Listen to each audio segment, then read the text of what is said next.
La vie ne devient pas plus facile ou plus indulgente. Nous devenons plus forts et plus résistants. C'est votre réaction à l'adversité qu'il faut vivre et La non vie la ne jamais devient pas plus résoudre, facile qui et plus détermine comment indulgente. l'histoire Nous doit devenons changer plus pour que ça forts et s'achève. plus résistants. Il y a deux possibilités d'être réduit par ça. La vie est belle, La vie est belle, l'aventure continue. l'aventure continue.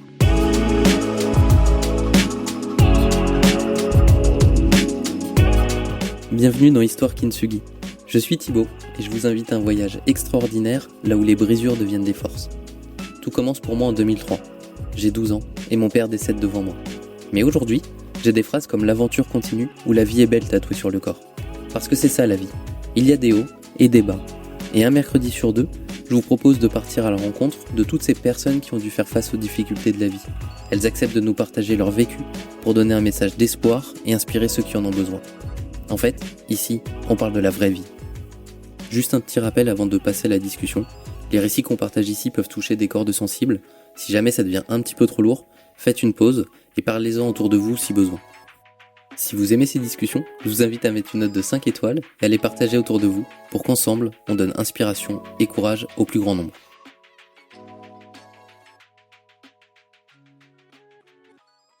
Martine rêve d'une vie pleine de sens, portée par des passions et ses rêves. Elle a également une profonde envie, construire une famille solide et épanouie. Mais tout bascule le jour de son accident, à 23 ans. Il la laisse en fauteuil roulant et son quotidien devient un véritable défi. Face à cette nouvelle réalité, Martine doit réapprendre à vivre, accepter son corps, affronter les regards extérieurs et surtout trouver la force de continuer à bâtir cette famille dont elle rêve tant. Ça n'a pas été facile, mais son courage et sa détermination l'ont guidée à chaque étape. Aujourd'hui, Martine nous raconte comment elle a transformé cet accident en une histoire d'amour et de résilience, et comment cette famille, qu'elle a chèrement construite, est devenue le cœur de sa vie. Bonne écoute. Bonjour Martine. Bonjour. Merci de m'accueillir chez toi, puisqu'on est chez toi, et merci d'avoir accepté de partager ton histoire dans le podcast Histoire Kintsugi. Avant qu'on se lance justement dans cette histoire, est-ce que je peux te laisser te présenter ? Oui, bonjour. Donc, je m'appelle, mon prénom c'est Martine, donc. J'ai 57 ans, je vis dans le sud de la France, voilà. Et je suis mariée, j'ai 2 enfants. Ce que je peux vous dire, c'est que voilà, j'ai plein de passions. J'aime la déco, j'aime la peinture, j'aime les petits moments de la vie qui sont faciles et où la vie est sereine, voilà. J'aime la vie qui coule et qui roule, voilà.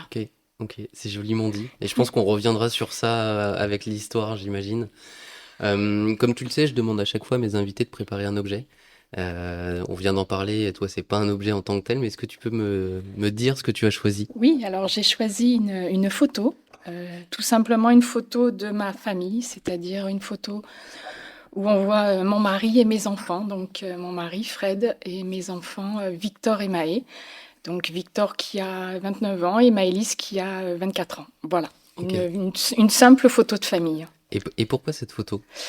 Eh ben, pour moi, cette photo représente la réussite, parce que c'était pas gagné.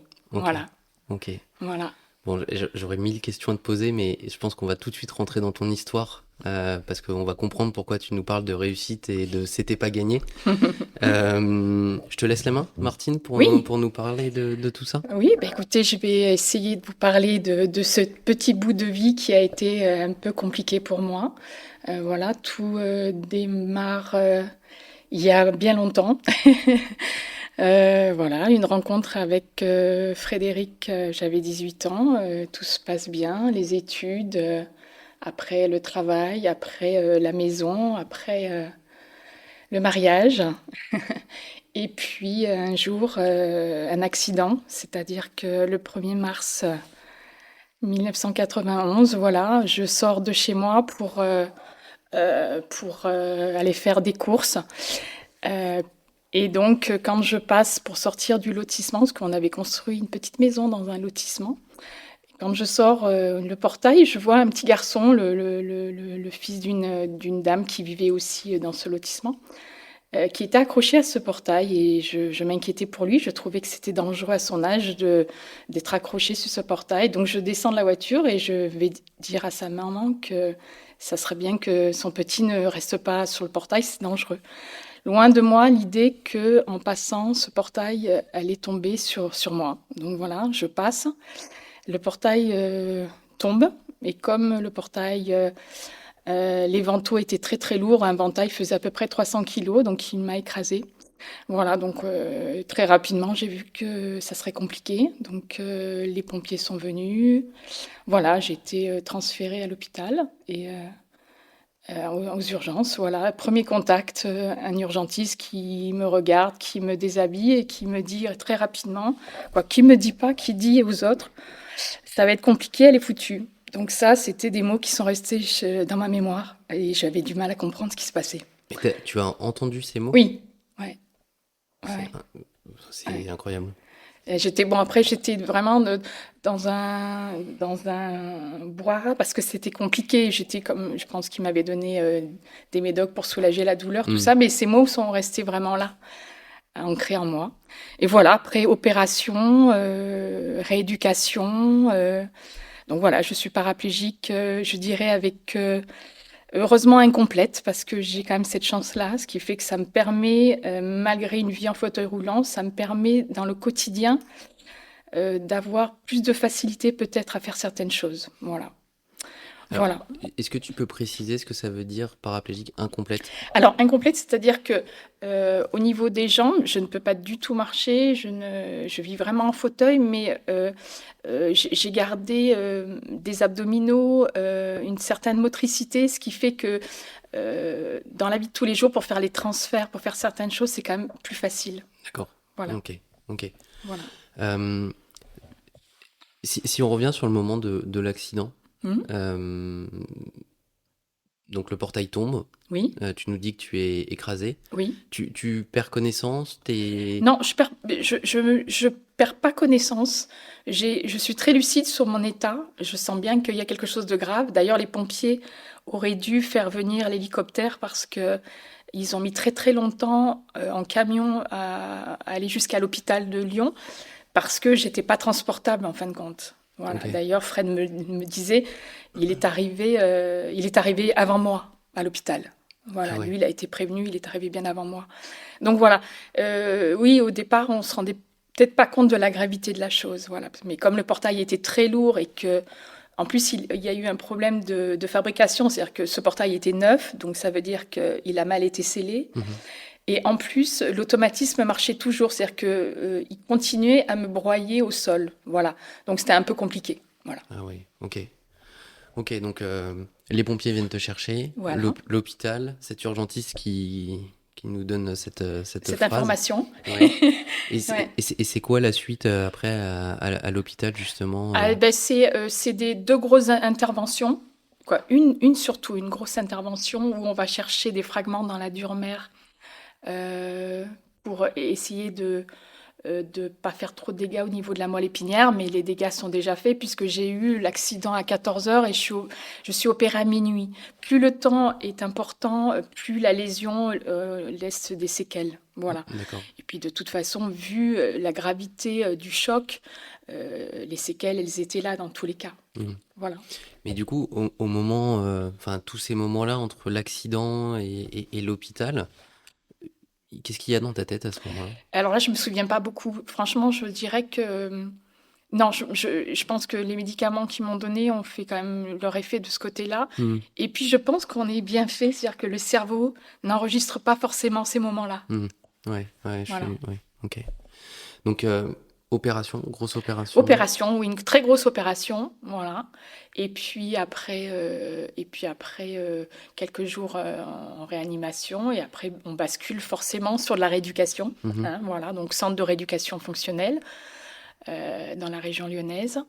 Et voilà, ça dure plusieurs mois parce que on essaye toujours d'essayer de récupérer ce qu'on peut récupérer. On essaye de vivre avec cet objet qu'on ne connaissait pas et que avec cet objet, on est obligé de tout faire. On peut pas se dire bon, ben, on va le laisser dans un coin aujourd'hui. On n'a pas envie de le voir. Non, c'est pas possible. C'est un objet qui est désormais qui fait partie de notre vie, Tu parles du fauteuil. du fauteuil. Ouais. Et Je te repose un peu la même question parce que j'arrive pas à Ouais. me projeter n'ayant Ouais. jamais vécu ça. Et pour tout te dire, c'est quelque chose qui me fait un petit peu peur, moi, d'ailleurs, dans la vie. Ouais. C'est quoi tout le processus dans ta tête à ce moment-là d'apprivoiser cet Alors, objet? le but, quoi, moi, je suis quand même une sportive dans l'âme, puisque je faisais du judo et surtout, oui, je suis une battante, je pense. Je l'ai vécu comme un challenge. C'est-à-dire que voilà, je vais sur le tatami et voilà, il y a une compétition, il faut que je la gagne. Ok. Voilà. Hmm. Donc je m'apitoie pas sur mon sort du tout. Et puis l'avantage, c'est que mes proches font en sorte que je m'apitoie pas sur mon sort. C'est-à-dire D'accord. qu'il faut que j'avance. Voilà, donc c'est-à-dire que rééducation, et puis premier jour c'est 1 heure dans le fauteuil, et puis 2 jours c'est 2 heures, et puis petit à petit on essaye d'apprivoiser cette chose Mhm. et de se dire c'est quand même grâce à cette chose qu'on arrive à faire les choses, entre guillemets. Oui. Voilà. Donc au départ on le regarde de loin, on n'a pas envie, et puis on s'aperçoit que petit à petit, s'il n'est pas là, on fait rien. Donc on se dit que la vie doit continuer et qu'il y a plein de choses à faire, voilà, Ok. à découvrir encore. Tu parles de tes proches qui te laissent pas t'apitoyer sur ton sort. Mm. Comment ça évolue justement tes relations avec tes proches à ce moment-là? Comment Alors eux réagissent? c'est très particulier, c'est-à-dire que quand vous rentrez dans un centre de rééducation, souvent, là ça a été le cas de Fred, on l'a convoqué et on lui a dit, parce que bon, on était mariés depuis quelques mois, quand j'ai eu mon accident, on lui dit, écoutez, si vous devez quitter votre femme, c'est maintenant. Parce que si vous ne le faites pas maintenant, que vous le faites dans quelques temps, ça sera beaucoup plus dur pour elle. C'est-à-dire que là, elle est dans un changement de vie. Hmm. Donc si vous devez la quitter, c'est maintenant. Ok. Voilà. Bon, c'est pas une conversation qu'il m'a témoigné au moment où j'étais à l'hôpital. On en a parlé bien plus tard. Oui. Mais voilà, donc on sait très bien que quand il arrive ce genre de choses, euh, c'est un changement de vie total. Donc ce qui t'a vraiment changé la vie, et si la personne qui est à côté, si le conjoint ne se sent pas Hmm. en capacité d'aider l'autre ou d'être à côté de l'autre, ne serait-ce que ça, ou d'accepter l'image de l'autre, Oui. il faut qu'il parte. Ouais. Voilà. Bon, voilà, donc moi j'ai eu Pour, la pour, chance, c'est pour que avoir croisé Fred, a priori, il n'est pas oui, parti. il n'est pas parti. Voilà. Ok. Voilà. Donc après, ces mois de rééducation, c'est une nouvelle famille, il faut le dire clairement. On se fait des amis, parce que on peut rigoler des choses très tristes et très graves. C'est le but d'ailleurs. Donc on croise des gens qui sont aussi avec des handicaps difficiles, et des gens qui sont voilà, qui sont écorchés vifs. Et le but, c'est de partager des moments de douceur et de légèreté malgré la difficulté de ces moments-là. Voilà. Ok. Parce que à ce moment-là, tu résides sur le lieu Oui, de... en principe, de... quand on est en centre de rééducation, là, on vit. C'est Ah un peu oui. le souci d'ailleurs, c'est qu'on vit dans un cocon pendant plusieurs mois. Mhm. C'est-à-dire qu'on vit à l'hôpital, on dort à l'hôpital, on mange à l'hôpital, on a plus de vie sociale. On ne pense que rééducation et essayer de récupérer ce qu'on peut récupérer. Voilà. Voilà. Ok. Et surtout, eux, au niveau du centre, c'est dire retrouver une certaine autonomie pour que la personne puisse sortir le plus rapidement possible et être autonome. Voilà. Et combien de temps tu passes en centre de rééducation? Alors moi, j'y suis restée quand même longtemps parce que comme j'étais paraplégique incomplète, on a essayé au maximum de pouvoir récupérer certains muscles. Donc à un moment donné, j'arrivais un petit peu à marcher avec des orthèses assez conséquentes. J'étais très Robocop d'ailleurs. Donc j'arrivais par exemple à marcher 10 minutes, un quart d'heure avec un appareillage énorme sur les jambes. Voilà. Ok. Et à l'époque, je faisais un petit peu partie aussi de nouvelles orthèses, donc qui testaient un peu sur moi des nouveaux équipements sur des paraplégies où justement, comme c'est incomplet, on arrive à avoir 2-3 muscles qui arrivent à refonctionner, ce qui permet d'arriver à avoir une marche un petit peu très saccadée, je dirais. Mais au départ, on se raccroche à ça en se disant waouh, ça c'est génial, j'arrive quand même un petit peu à marcher. Et pourtant, et je vous dirais que par la suite, ça n'a plus du tout été le cas parce que, en fin de compte, je m'enfermais dans cette marche qui était extrêmement difficile pour moi. C'est comme si vous me disiez tous les jours tu vas faire un marathon parce que c'était physiquement très difficile. Et en plus, quand je marchais, je pouvais rien faire. C'est-à-dire que je pouvais même pas prendre quelque chose dans les mains parce que j'avais des béquilles. Donc, mais il fallait que je passe par là. C'est-à-dire que il fallait que je, en disant, et puis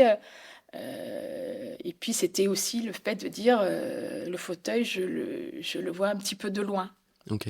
Mais je me suis aperçue après que le fauteuil, c'était ma liberté et non la marche. Ah oui. Voilà, parce que la marche était tellement compliquée avec ses orthèses énormes et lourdes. Et puis ça durait que 10 minutes, un quart d'heure, qu'à un moment donné, je me suis dit non, la vie, c'est pas ça. Ma liberté va être de passer par le fauteuil.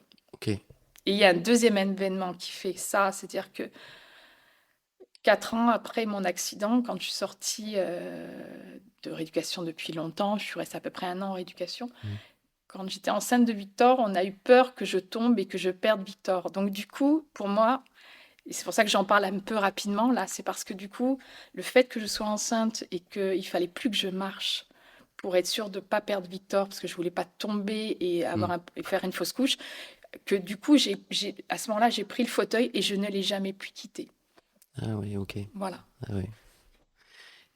Quand tu es en centre de rééducation, est-ce qu'on te prépare, tu disais tout à l'heure, on essaie de donner de l'autonomie pour que la personne ensuite puisse partir. Pour Oui. autant, le centre de rééducation, c'est un centre de rééducation, donc c'est fait pour. Oui. Est-ce qu'on te prépare justement la vie d'après ou la vie extérieure? Oui, c'est-à-dire que souvent il y a 2 étapes, c'est-à-dire qu'on essaye d'aller au maximum des capacités qu'on peut récupérer, donc ça c'est une chose. C'est-à-dire que dans un premier temps, voilà, on part au problème parce qu'il y a aussi les escarres, il y a toutes ces choses qui arrivent parce que le corps change tellement qu'il y a plein de choses qui arrivent et qu'on ne connaît pas, trop alité, des escarres. Voilà, il y a beaucoup de problèmes qui arrivent. Et au-delà de la rééducation, le centre fonctionnel, le plus important, c'est donner une autonomie. C'est-à-dire que le but, c'est que les gens puissent ressortir et arriver à se débrouiller seuls. Donc, principalement, par exemple, moi, j'ai repassé mon permis de conduire quand j'étais à l'hôpital, puisque le but, c'était de reconduire à la sortie. Voilà. Donc, parce que tu dois repasser on repasse le permis de conduire. Voilà. Ok. Puisque les commandes se font essentiellement à la main. Donc, du coup, j'ai repassé mon permis. Et ça, c'est génial. Parce que, du coup, quand on sort avec une voiture aménagée, avec l'équipement au volant, on peut retrouver aussi cette autonomie-là qui est pour moi essentielle. Oui, bien sûr. Voilà. Ouais, ok. Donc, du coup, tu sors du centre de rééducation. Oui. C'est un peu le début d'une nouvelle phase, c'est le début d'une nouvelle phase de vie. Alors moi, ce passage, je l'ai fait en 2 fois, c'est-à-dire que je suis passée dans un centre de rééducation de jour.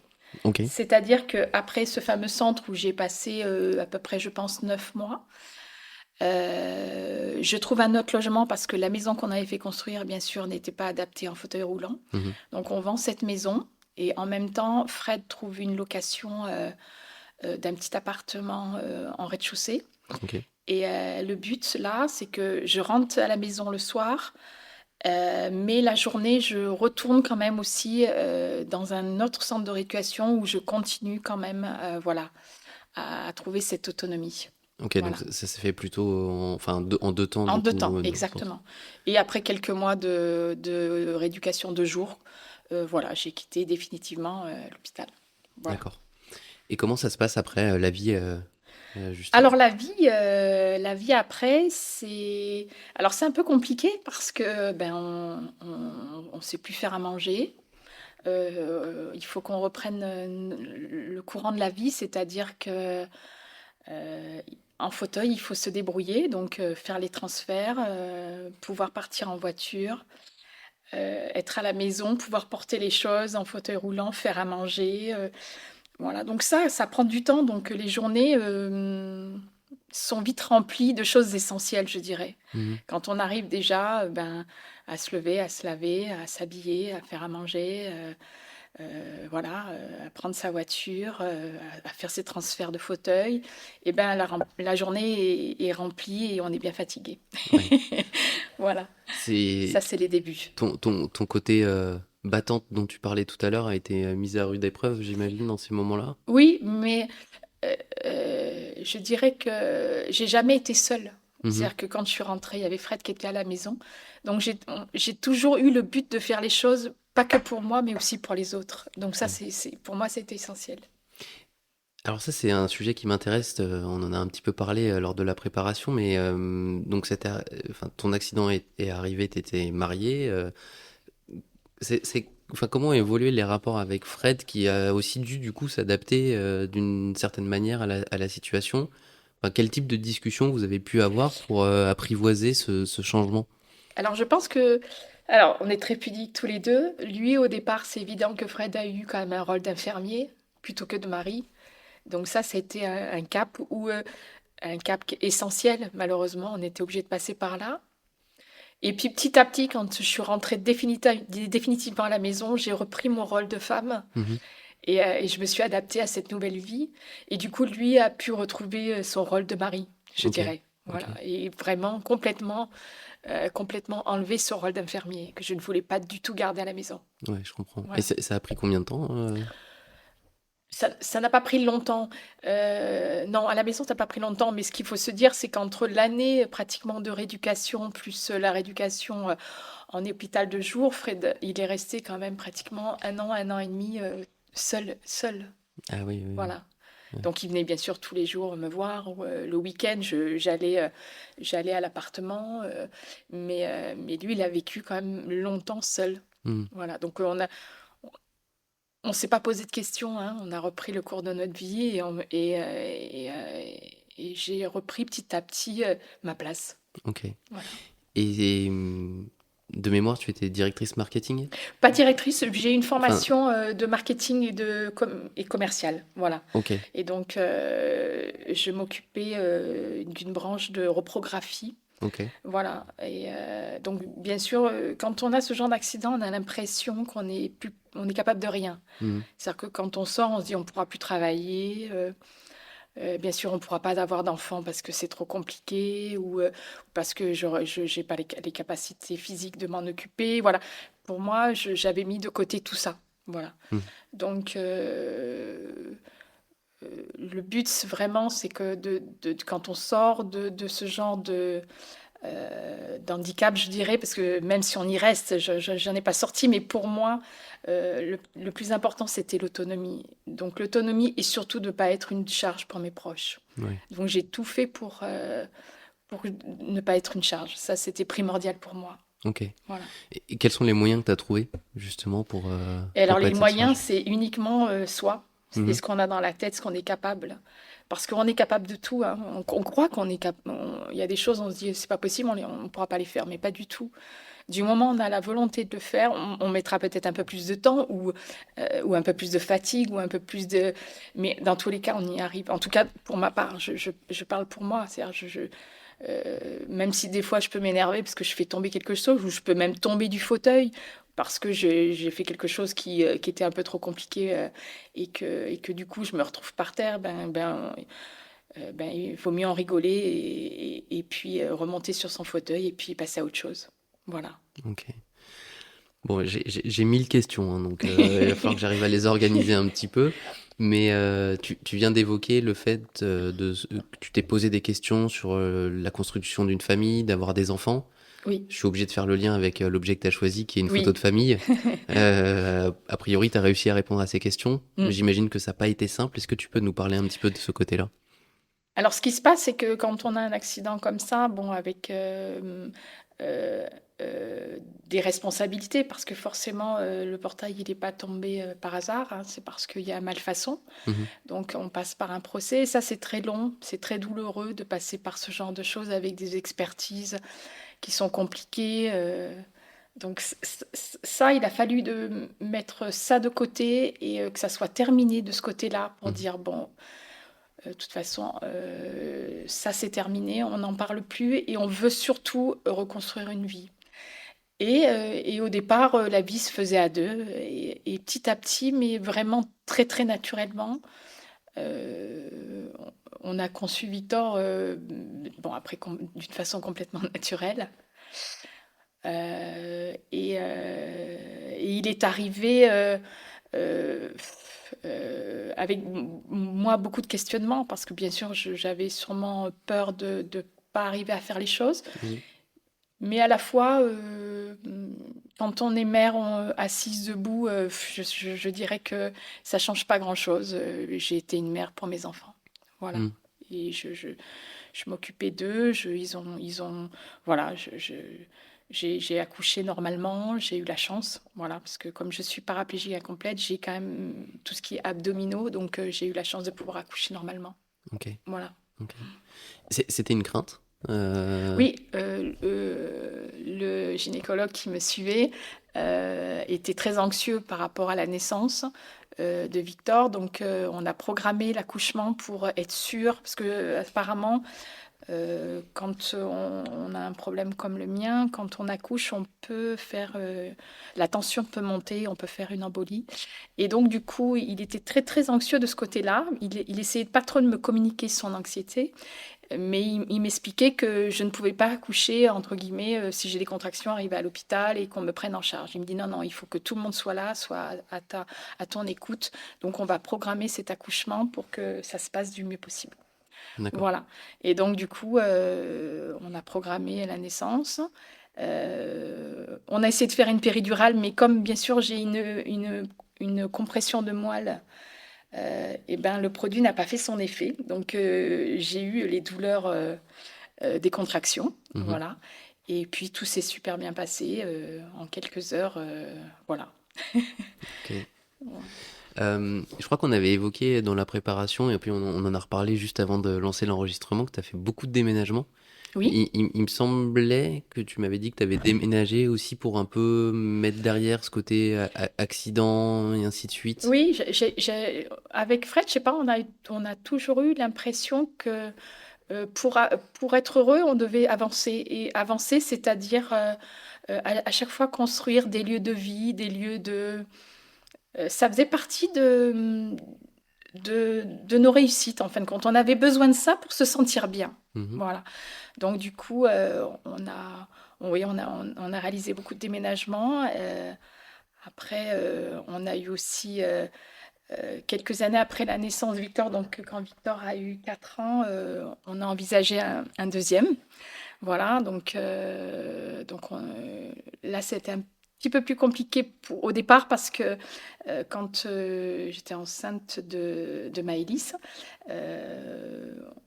on s'est aperçu au niveau d'une une prise de sang qu'il y aurait peut-être des problèmes de trisomie. Donc, j'ai été obligée de faire une amyosynthèse. Et là, je l'ai vécu difficilement parce que je me suis dit, waouh, il faudrait pas qu'un autre handicap vienne dans la famille, ça serait trop compliqué. Mm. Et donc, cette amyosynthèse, pour moi, était très, très compliquée à ce moment-là. Et puis, quelques semaines après, on m'a dit, non, non, tout va bien, les résultats sont très, très bons. Et donc, Maëlys est arrivée, voilà, quand Victor avait 5 ans. Voilà. Ouais. Donc, c'était un deuxième bonheur. Voilà. Et par contre, voilà, après, on en rigolait avec le gynéco. Le gynéco me disait, non, là, ça y est, vous en avez 2, c'est parfait.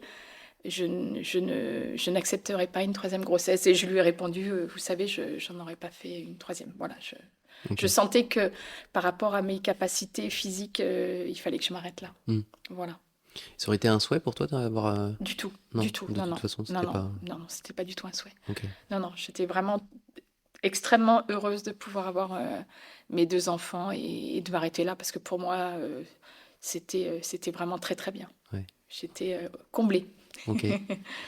Et autre question qui me taraude, on va dire, parce que je connais pas, hein, mais comment tes enfants ont grandi, ont vécu leur enfance avec une maman handicapée? On sait que les enfants entre eux, parfois, c'est pas toujours des gens tendres. Ouais. La différence fait peur, on connaît pas. Est-ce que ça a été des sujets de discussion?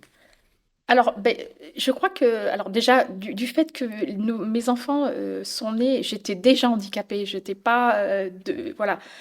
Donc du coup, pour eux, c'était complètement normal. Alors, pour parler de Victor en premier, Victor, lui, était extrêmement gentil, c'est-à-dire qu'il était capable de rester sur mes genoux pendant des heures. Donc en général, le but, c'est que je prends mes enfants, je les mets sur moi, je prends une veste et je l'accroche quand ils sont tout petits pour pas qu'ils tombent, bien sûr, hein. Mm. Donc c'est voilà, c'est des porte-bébés qui sont adaptés. En fin de compte, on se débrouille pour trouver des systèmes pour que l'enfant soit toujours en fin de compte accroché à moi pour qu'il n'y ait aucun problème, bien évidemment. Et puis, après, du moment où il marche, oui, c'est un moment un peu plus compliqué parce qu'il faut arriver à être présent dans la difficulté si ils ont du mal à marcher. Donc, ils s'accrochent au fauteuil, c'est très rigolo, hein. Mm. C'est l'avantage, je dirais, hein, voilà. Et puis après, quand ils sont plus grands, il faut en rigoler toujours. Moi, je pars toujours du principe que les choses graves, il ne faut pas en pleurer, même si on en pleure, attention. Mais quand on en parle ou quand on communique avec les autres, il faut le faire avec dérision et humour parce que c'est ce qui sauve. Et mes enfants, souvent, par exemple, quand ma fille était au collège et que les enfants voyaient que dans la voiture, il y avait des roues, ils lui demandaient, elle disait, ah oui, ma mère, elle est en fauteuil, elle est un peu feignante. Voilà. Donc, voilà, Ok. ça la faisait rire. Voilà. Donc, ils Est-ce que avaient toi, ça te l'habitude. faisait rire? Oui, complètement. Ouais. Et alors, ce qui me fait rire surtout, c'est l'attitude des gens quand ils voient des roues dans une voiture. Ils se posent toujours la question, ils disent, ah, elle conduit. Ah oui, oui, on n'est pas des dangers publics, hein, on a des voitures adaptées, donc tout va bien. Mm. Ok. Voilà. Intéressant. Mais voilà, les enfants, je pense que je le dis clairement, j'ai eu la chance de les avoir après l'handicap. Donc, j'ai pas eu cette difficulté de passer d'une maman debout à une maman assise. Mm. J'ai été dès le début une maman assise, donc même s'il y a des moments où c'était difficile, attention, hein, mais je n'avais pas de problème pour m'en occuper. Voilà. J'ai de suite adapté le quotidien au niveau des bains, des repas, de tout, en fonction de mon handicap. Et du moment où on fait les choses comme il faut dès le début, on ne prend pas de risques surtout, et pour l'enfant, et tout se passe très très bien. Oui, c'était naturel. Du C'est coup, complètement naturel. ouais. Ok. Et on n'en a pas parlé en préparation, mais professionnellement, de ton côté, qu'est-ce qui s'est passé du coup après? Professionnellement, c'est vrai que du coup, comme on a eu nos deux enfants et que Fred avait un boulot assez qui lui demandait énormément de temps, on a fait le choix que je reste à la maison et que je m'occupe des enfants. Et j'avoue que mon rôle me convenait très très bien. J'aimais m'occuper de mes enfants et j'ai beaucoup apprécié de les voir évoluer. Et sachant que, bien évidemment, une maman en fauteuil, c'est beaucoup plus difficile. Donc, comme tout me prenait beaucoup plus de temps, ça aurait été difficile pour moi de faire les deux. Mm. Voilà. Ok. Voilà. Donc, j'ai eu la chance je dis bien, de pouvoir être avec eux et d'être à la maison avec eux. Voilà. Ok. Et donc là, on vient de parler de la construction de ta famille, de l'avancement après toute cette période d'accident, de rééducation. Comment tu avances dans la vie à ce moment-là? C'est quoi la vision que tu as de cette vie? Ben pour moi, alors déjà, pour moi, c'est une vie normale. C'est-à-dire que déjà, je me vois jamais en fauteuil roulant. Il faut être clair. C'est pour moi, c'est bon. Parce que je n'ai pas de miroir chez moi déjà. Mhm. Quand je rêve, je ne rêve jamais que je suis en fauteuil roulant. Ok. Je sais pas pourquoi. Voilà. Et moi, dans la vie de tous les jours, le but, c'est d'arriver à faire tout ce que j'ai à faire pour que ma famille soit bien. Donc, je me pose pas de questions, j'avance. Mm. J'avance et quand j'avance, je roule. Donc, c'est-à-dire que je les emmène à l'école, je vais faire les courses, je fais les repas. Voilà, le but, c'est de vivre avec eux et qu'ils ne ressentent le moins possible mon handicap. C'est-à-dire, je fais tout pour que la vie soit douce pour ma famille. Voilà. Ok. Comment tu gères le regard des autres? Ah, ça, c'est plus compliqué. Ouais. Parce que j'ai une sensibilité assez importante, donc le regard des autres me dérange. parce il peut y avoir quand même des regards difficiles. Voilà. Notamment, je me souviens un regard d'une jeune femme, quand j'étais enceinte de Victor, j'attendais pour une échographie. Et cette jeune femme dit à sa mère, regarde, en plus, on leur laisse avoir des enfants. Et ça a été une parole difficile, Ah oui, oui. très très difficile. Bon, après, on peut dire que heureusement, ce sont des phrases rares, et heureusement. Ouais. Voilà. Mais le regard des autres est compliqué parce que on a du mal à passer inaperçu. Et moi, je suis quelqu'un qui aimerait passer inaperçu. Mm. Et là, c'est compliqué. Oui, de fait. Voilà. Ouais. De fait, vu le fauteuil, impossible de passer inaperçu. Mm. Voilà. Et ça, c'est vrai que dans la vie de tous les jours, ça peut être compliqué. Qu'est-ce que tu vois généralement dans le regard des gens? Oh, il y a de tout. Après, je ne soutiens pas forcément les regards. Le seul moment où je soutiens les regards des gens, parce que c'est un problème, c'est quand je me gare et que les gens ne voient pas forcément le fauteuil à côté de moi et ils se regardent, ou ils sont plusieurs, ou ils sont seuls, et ils me regardent intensément, d'ailleurs de dire, tu te gares sur une place handicapée alors que tu ne l'es pas. Et là, souvent, au fond de moi, là, je les regarde, je leur dis, mais attendez, je vais sortir le fauteuil. Et vous allez le voir, ce fameux fauteuil roulant qui fait que j'ai une carte d'invalidité. Et ça, c'est compliqué parce qu'il y a un jugement tout le temps d'une personne. Bon, ben, au volant, on ne voit pas forcément, bien sûr, on ne voit pas le fauteuil. Et on est persuadé que je ne suis pas handicapée. Donc, du coup, il y a une certaine agressivité physique et verbale sur ça. Et ça, c'est compliqué. Ma fille le vit assez mal, souvent quand elle est avec moi et que elle sort souvent la première, parce qu'à ce moment-là, le fauteuil n'est pas à côté de moi, il est dans le coffre et qu'elle va me chercher. Et que les gens me regardent assez durement. Et là, elle dit, mais attendez, on va le sortir, vous allez le voir et vous allez être content et vous allez comprendre pourquoi on est là. Voilà. Et ça, des fois, ça nous enlève notre plaisir à toutes les deux quand on va se promener. Oui. Voilà. Tu es souvent confronté à ça? Très, très souvent. Ah oui. Ouais, très, très souvent. Oui, ça, c'est un souci. Ok. Le plus difficile, je dirais, c'est trouver une place, parce que les gens n'ont pas compris que si les places handicapées, on veut une place handicapée, tout simplement parce qu'elles sont plus larges, et que si on se met sur une place normale, on n'arrive pas à sortir le fauteuil. Et ça, faut le comprendre. Je te l'avais dit sur la préparation, le sujet du handicap, c'est un sujet que je connais pas. Il s'avère que hier, avec ma société, on faisait un séminaire et on était dans les locaux d'une société adaptée, donc où vraiment ils ont un agrément pour recruter plus de 55% de personnes en situation de handicap. Donc Oui. on a beaucoup parlé de ça. Et c'est vrai que tous ces sujets de la place, pourquoi elle est plus large, je dois avouer que je me suis jamais posé la question. Tu Enfin, sais, je suis jamais allé très loin sur cette question. tu Ouais. sais, je pensais à ça parce que je vais. C'est tout bête, mais ça fait partie de mon quotidien. Je dois aller en ville parce que j'ai des rendez-vous. Et quand je vais dans un parking souterrain, je dois partir beaucoup plus tôt de chez moi parce que je sais très bien que si je trouve pas de place handicapée, je ne pourrai pas prendre une place normale parce que si je prends une place normale, je n'aurai aucunement la possibilité de sortir le fauteuil roulant. Et ça, les gens ne se rendent pas compte. C'est-à-dire qu'ils pensent que voilà, ils se mettent sur une place handicapée, ils en ont pour 5 minutes, ou c'est pas grave, voilà, il n'y a pas mort d'homme. Bien sûr qu'il n'y a pas mort d'homme. Simplement, sachez que nous, on peut ça m'arrive de tourner pendant 1 heure en ville pour trouver une place, sachant que j'ai un rendez-vous qui m'attend et que je n'arrive pas à trouver une place parce que si je me gare sur une place normale, malheureusement, je ne pourrais pas sortir le fauteuil. Donc voilà. Et ça, c'est tout bête, mais ça peut vous gâcher une journée. Ouais, Et ça, il faut le comprendre. Voilà. Ah, tu vois, maintenant que tu me l'expliques, je le comprends. Voilà. Parce que la place soit près d'un lieu, à la rigueur, pour certains handicaps, c'est important. Si des personnes ont du mal à se déplacer, nous, en fauteuil roulant, du moment où on est assis, on roule, c'est pas le problème.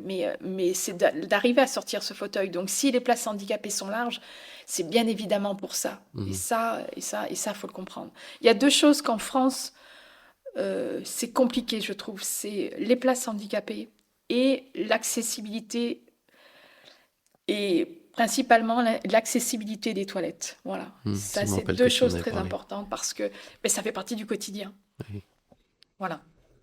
Il y a un sujet que je voulais réaborder avec toi, puisqu'on l'avait évoqué lors de la préparation, c'est ta position par rapport au handicap et à tout ce qui devrait bouger, comment parler aux gens du handicap, où tu me disais que toi, c'était pas forcément, entre guillemets, ton combat, en tout cas, t'étais pas Non, dans...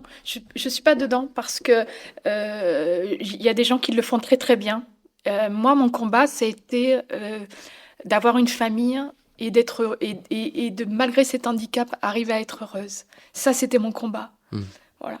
Ce que je peux constater quand même, c'est que je trouve que on parle beaucoup de l'handicap. C'est vrai il y a sûrement un progrès qui a été fait de ce côté-là. Mais je suis désolée, quand on voit les JO paralympiques et qu'on nous montre une jeune femme en fauteuil qui met, je sais plus, 2 heures ou 2 heures et demie pour aller sur un lieu, pour aller voir un- une, Une épreuve... une épreuve de JO voilà, on nous le dit, mais c'est pas pour ça que ça change. C'est ça qui est compliqué. C'est-à-dire que on met le doigt sur plein de choses, mais on n'avance pas plus. Voilà. Et ça, pour moi, ça fait 33 ans que je suis en fauteuil. Je n'ai pas vraiment vu d'évolution réellement. Je n'ai pas vu d'évolution en 33 ans. Ok. Voilà. Et ça, pour moi, c'est une difficulté. C'est-à-dire que ce qui est dommage, c'est qu'il en faut peu pour être heureux. Et je dirais, vous mettez une place handicapée et vous mettez, si je vais dans un restaurant, un toilette qui est accessible et qui soit propre. Excusez-moi, parce qu'en France, c'est une catastrophe. Mhm. Et excusez-moi, mais ma journée, déjà, elle est beaucoup plus rose. Ouais. Voilà. Tu dis que ton combat, c'était avoir une famille et que du coup, pas forcément le sujet du handicap, si Oui. je peux le résumer Oui, comme tout à ça. fait. Oui. Euh, une fois que tu as eu ta famille, pourquoi c'est pas revenu, ce sujet, peut-être de... Je sais pas s'il faut toujours être dans la revendication, Parce que souvent, mon mari me dit, ouais, de toute façon, quand tu trouves pas une place handicapée, t'as qu'à te poser. Et non, je ne veux pas vivre comme ça parce que sinon, on est des révoltés et tous les jours, on se bat pour quelque chose. Et j'avoue que moi, si les gens ne veulent pas comprendre, parce que certains ne veulent pas comprendre, je ne suis pas assez forte pour les changer. Mm. Donc moi, le but, c'est que dans ma journée, j'ai mes moments aussi de bonheur. C'est-à-dire que je veux être comme tout le monde. Souvent, je suis à une caisse, on me dit, mais madame, il y a une caisse handicapée. Souvent, il y a beaucoup plus de monde à une caisse handicapée qu'à une caisse normale, déjà. Et puis, deuxièmement, je veux faire comme tout le monde. Mm. Voilà. C'est mon maître mot. Voilà. Et mon combat, c'était... Alors pourtant, c'est pas de l'égoïsme, mais j'avais besoin... Mon combat, c'était d'avoir une vie, entre guillemets, normale. Mm. C'est-à-dire... Et après, j'ai eu envie de faire des choses que j'aime, c'est-à-dire de la décoration, de la peinture, ce genre de choses. Euh, j'ai fait un peu de bénévolat, voilà, je fais des choses comme ça pour un peu aider les autres. Mais une fois que mes enfants sont élevés et qu'ils ont une vie professionnelle et que voilà et que tout roule, moi j'ai envie de rouler un peu pour moi. Mm. Voilà. Ok, Voilà. ok, je comprends. Tu parlais de la vie professionnelle de tes enfants, je crois que tu es impliqué. Oui, un petit peu, je suis impliquée. Oui, j'ai la chance que mon fils ait une boutique de décoration, donc on travaille un petit peu ensemble, voilà. Ça, c'est un véritable bonheur. Ça, c'est vraiment un bonheur incroyable. Et puis, ce qui est très étonnant, j'ai une fille qui est kiné. Donc, inconsciemment, ils ont défini ma vie, c'est-à-dire ma fille par rapport à l'handicap. Voilà, elle a une profession qui correspond à mon handicap. Et mon fils a une profession qui correspond à mes envies. Donc ils se définissent à la fois en tant qu'enfant et en tant que professionnel. Voilà, Mm. c'est ça qui est incroyable.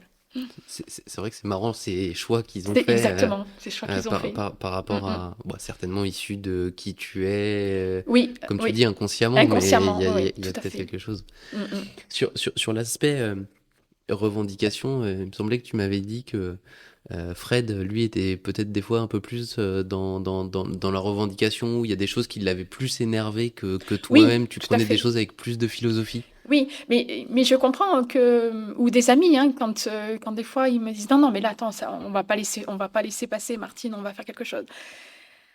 Je dirais par exemple au dernier concert que je suis allée voir, déjà quand on réserve des places, on parle d'accompagnant et non de conjoint. Donc d'accord, ok. Ça veut dire que le conjoint, c'est un accompagnant. Donc à un concert, par exemple, il doit se situer derrière l'handicapé. Donc au niveau glamour, je dirais, pour une soirée en amoureux, c'est pas extraordinaire. Mm.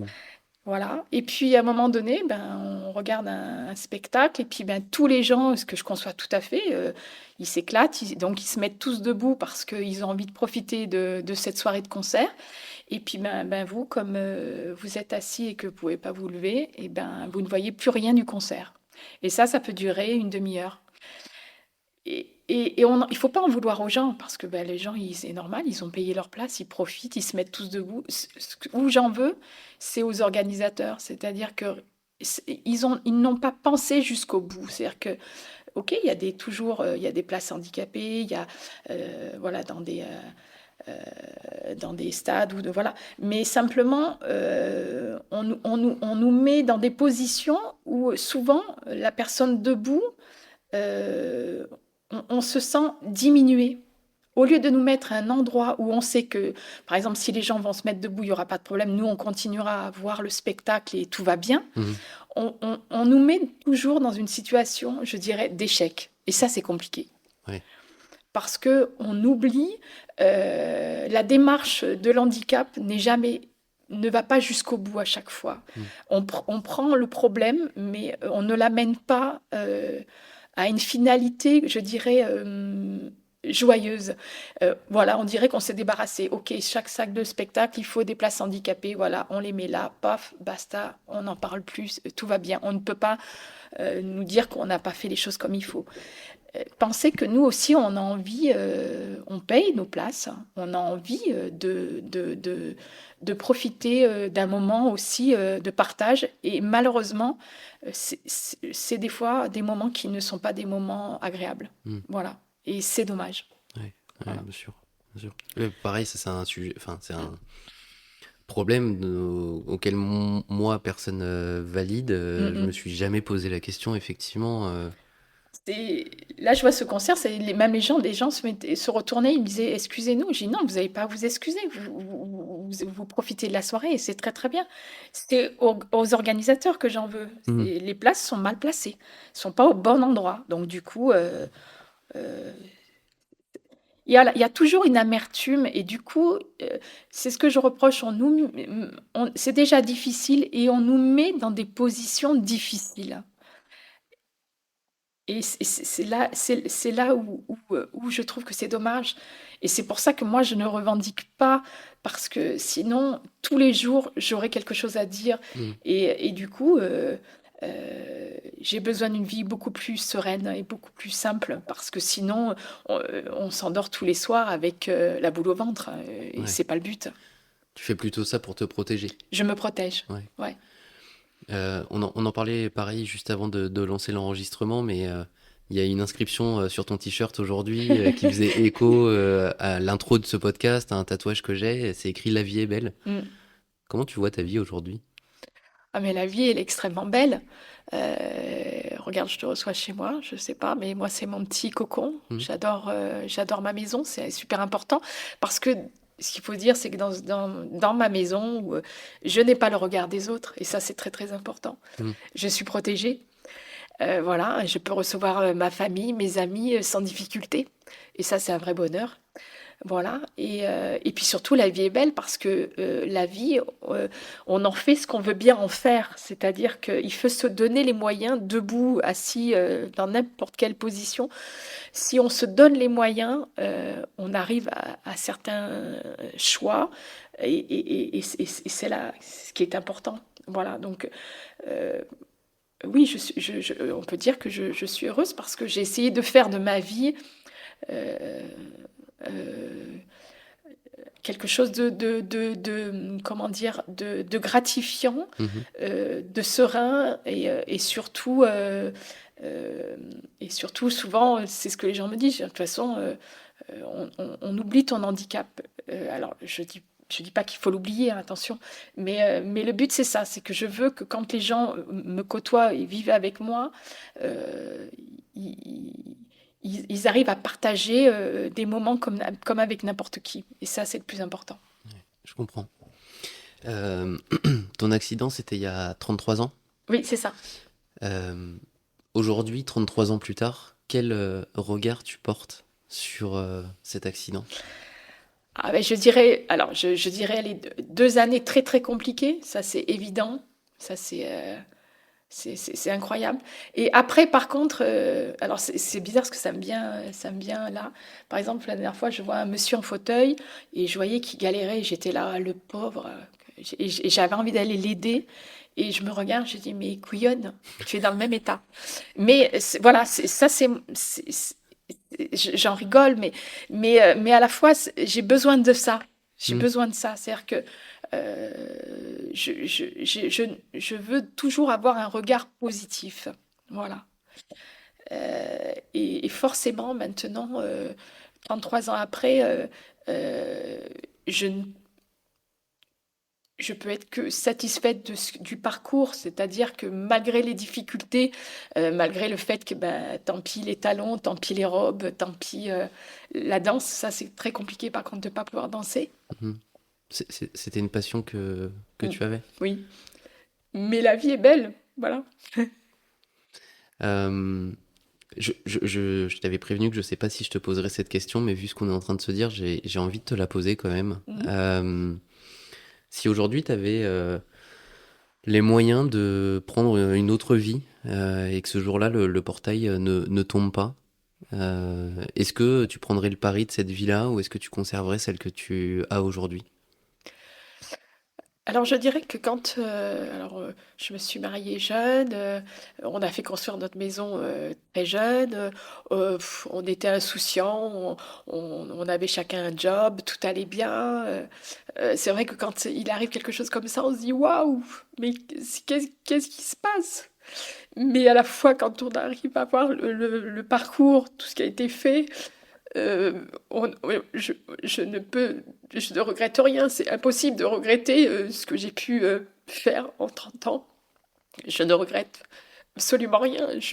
On a construit une famille, on est arrivé à construire une vie incroyable. Et puis, j'ai 2 enfants merveilleux, un mari qui est toujours à mes côtés. Donc, je ne peux pas. Je n'ai aucun. Et puis, je pense que cette vie, je l'ai choisie, entre guillemets. Mhm. Voilà. Je, je, voilà. Je dirais qu'il faut toute personne, qu'elle soit valide ou handicapée, je pense qu'on a des chemins de vie, on a des choses à vivre. Et moi, je pense qu'il fallait que je passe par là. Donc, cette vie, malgré les difficultés, je la salue et je la vis avec. Même si là, j'ai des larmes dans la voix, mais je suis très, très heureuse. Voilà. Mhm. Voilà. C'est marrant, tu l'as dit au quasiment tout début de l'enregistrement que Oui. effectivement la vie c'est bah, il y a des choses qui arrivent et puis qu'est-ce qu'on en fait?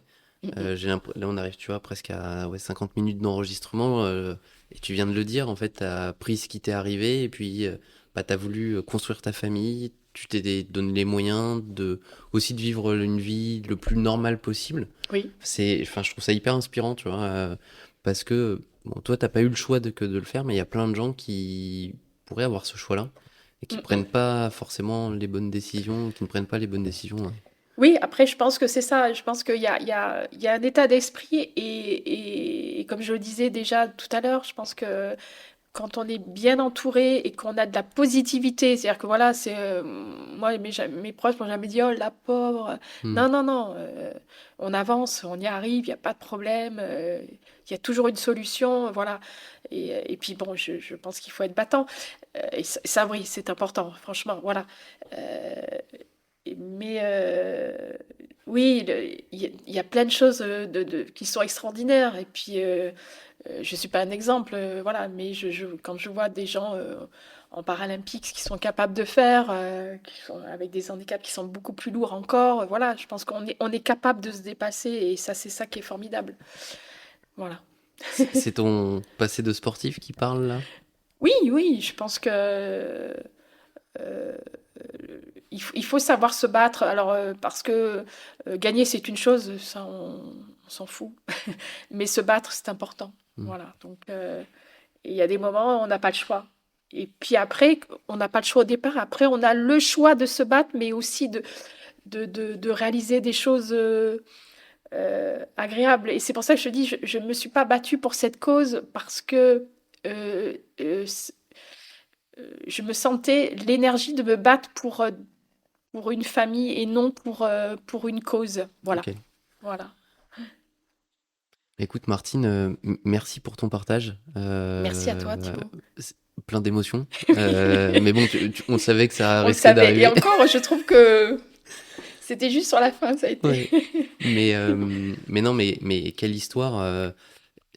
Je crois que je te l'avais dit quand on se préparait, mais donc ton accident arrive en mars 91. C'est ça. Moi, je suis d'avril 91. D'accord. Donc forcément, depuis tout à l'heure, je suis en train de me dire que moi, l'ensemble de ma vie, c'est ce que tu as passé en fauteuil roulant. C'est ça. C'est un petit côté un peu vertigineux pour moi de me rendre compte de ça. Mais j'aime beaucoup la façon dont tu en parles, la vision que tu as de la vie, c'est ce qui fait qu'on enregistre aujourd'hui aussi.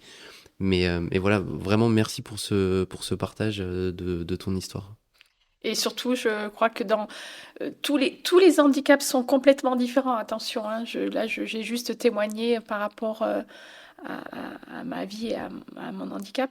Mais la vie a forcément du bon et il faut surtout ressortir tout ça. Et franchement, il y a tellement de choses compliquées, encore beaucoup plus tristes. Donc il faut toujours avoir le moral et se dire qu'on va y arriver. Voilà. Et ça sera le mot de la fin. Merci Martine. Merci.